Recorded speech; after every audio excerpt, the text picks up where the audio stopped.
Live from Gahanna, WGLH-TV presents Lincoln Live with TJ Sweeney and Jamie Curtis. Lincoln Live starts now.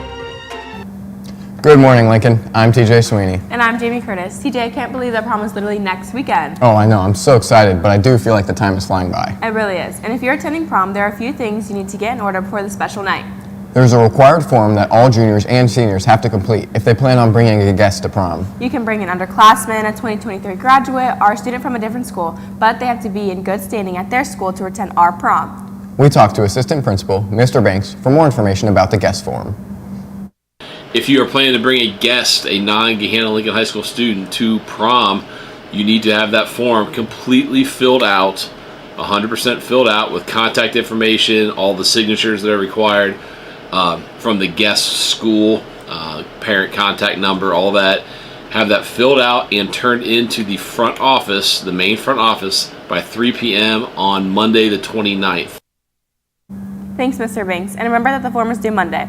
Next Saturday is prom, and there are still some last-minute info that you need to know about. We asked Student Council member Lily Russick to tell us all we need to know. Here she is. So Monday is Country vs. Country Club, and then Tuesday we are doing Beach Day, Wednesday is Wacky Wednesday, and then Thursday is Blackout to prepare to meet us at midnight at prom. And then also we are selling paper tickets in the lobby on Tuesday, Wednesday, and Thursday during lunch period, so you can come down and get paper tickets, and then they are also available online. Thanks, Lily. You all are invited to the first ever Artie Party. This Saturday, the community art class is hosting Artie Party at Friendship Park. Everyone in the community is welcome to come, and the event is even free.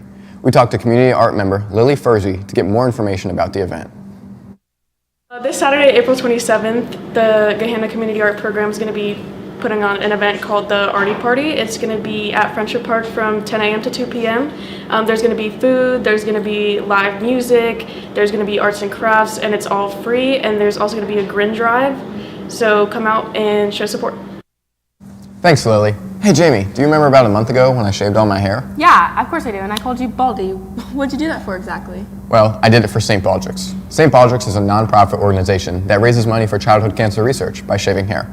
This year, Evelyn Cahill and I went to cover the St. Baldrick's event, which took place at Fideau in Easton, and by the end of the event, my hair was gone. That sounds so fascinating. I'd love to learn more about St. Baldrick's. Well, you were in luck. The last 8 minutes of our show is dedicated to St. Baldrick's. Here's the story. There it goes!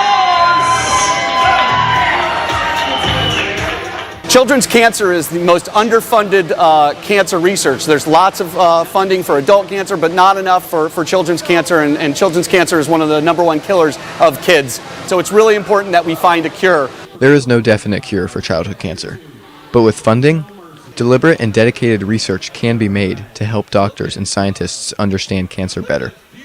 St. Baldrick's is a nonprofit organization that is dedicated to funding childhood cancer research. Right, that's every 2 minutes that a kid gets diagnosed with cancer. If 4 out of 5 make it, that still means that every 10 minutes somebody doesn't. And that's not acceptable. Each year in the United States, there are over 15,000 children from birth to 19 years of age who are diagnosed with cancer. This may not seem like a lot, but an estimated 400,000 children globally develop cancer each year. While treatments have improved, there's a long way to go as lives are still being lost. Just some handsome young gentlemen here. It's a great organization to be involved with. It's cool that I was one of the first ones here that ever did it, so it means a lot to us. About 11 years ago, I started doing this when I was around 5 years old. And now I'm at the point where I only get one haircut a year, and it's this one. So the hat I got my second year here at St. Baldrick's, and every year that you participate, you get a pin. So you notice there's a lot of pins on there because I've been doing it for 21 years. We've been collecting those pins throughout, just kind of to mark the occasion, and I always wear that hat so somebody in the crowd can find me. So if they want to sign up right then and there, they can. If they need to donate cash or anything, they can find me and give that donation. Why are you shaving your head today? It's been time. It's been 10 years since I've done it. While it started in 1999 as a simple dare to shave your head to raise money, St. Baldrick's has grown into much more than dares, shaving hair, and raising money. St. Baldrick's at Fideau has become an annual tradition for many, which occurs shortly before St. Patrick's Day. As each year has gone on, I've tried to encourage more and more to shave, to have the same experience I've had, and obviously to raise money for childhood cancer research. And it just blossoms every year. Just like the atmosphere, you know, everyone's very jovial and welcoming, and it's really kind of some sort of community. You come back, you see the same people shaving their head every year. It's really nice. Everyone's just united for a great cause. But no, let me hear you. 1, 2, 3, shake that head! Every time we come back to Fido to do this event, it's like coming home for a family reunion. This unique fundraising approach not only raises money for a crucial cause, but also fosters a strong community environment among participants, causing more and more individuals to shave their head and donate money each year.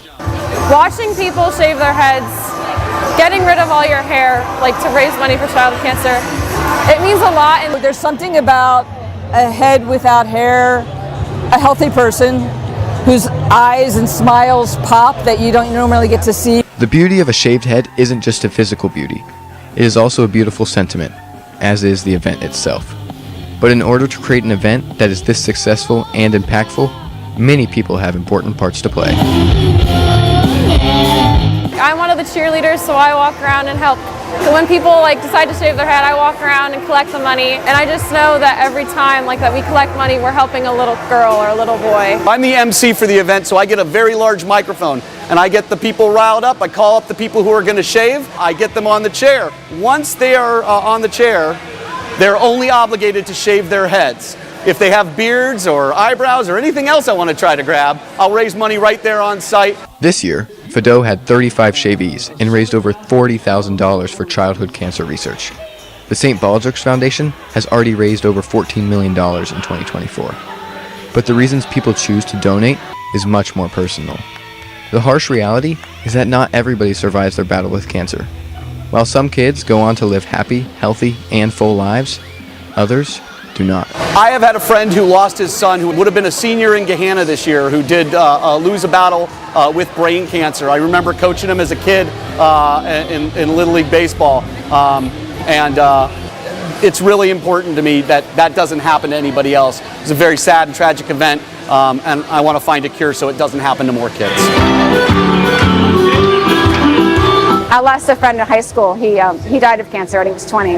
And I think that's really what's galvanized me to really be part of this event, because there was just no research there to treat his cancer. A couple years ago, one of my best friends, who's actually here right now, was diagnosed with a pediatric cancer. And so it's been kind of added this extra level of personalness to it. We do have an adult friend right now who is not going to survive cancer shortly. My brother is a survivor of pediatric cancer. And so when I heard about St. Baldrick's and that the friends of mine were going to shave their head, it's personal to me. It's not just the novelty of St. Baldrick's or shaving your head. I mean, my brother survived this, so it's very personal. So many people have personal connections to cancer that it is impermissible for more and more children to lose their childhood and potentially their life. Pediatric cancer is a parent's worst nightmare, but is a reality for many families, including the parents of Sienna. She got diagnosed at just a little over 3 years old, and I'll never forget how scary it was and how everything in the room stopped when they told me your child has cancer. Sienna was diagnosed with acute lymphoblastic leukemia on October 9th of 2016. Sienna has been cancer-free for 3 years and is now a symbol of hope to all of those still fighting their battles. I had a doctor look me dead in the eyes and tell me she wasn't coming home. And yet here she is because of the ability to raise money for cancer research. She is 10 years old, a healthy 4th grader. God, I hope there's an end to cancer in general, pediatric cancer in particular. Cancer sucks. I just want it to be over. I'd love to have this be someday not happening, that we have cancer solved, figured out, and particularly children. I mean, it's just unfair that it affects children so adversely. Most effects of cancer can't be seen. The only thing people notice about a cancer patient is their bald head. It's a small sacrifice for healthy individuals to shave their head in solidarity, but it means so much to all those fighting their battle. 1, 2, 3. I just figure why not? Like, it's such a good cause. We've been able to raise so much money through it, and it's really not any significant loss to me. If anything, the head shave just like raises awareness, which is good. Some people don't have a choice. We do. Hope. That's why we do it, is to give these kids hope. You can't predict cancer. Sometimes you can't even stop it. But that doesn't mean that the fight is over. Resilient kids around the nation battle cancer every day, and it is our responsibility to fight with them. St. Baldrick's and many other organizations are working to find a cure for a better tomorrow. So for all those kids who just want to be kids, the fight must continue for a better and brighter future. 1, 2, 3,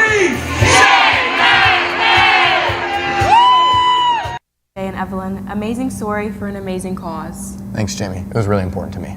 That's all we have in today's show. And for one last time, Lincoln. Bye. That's so weird.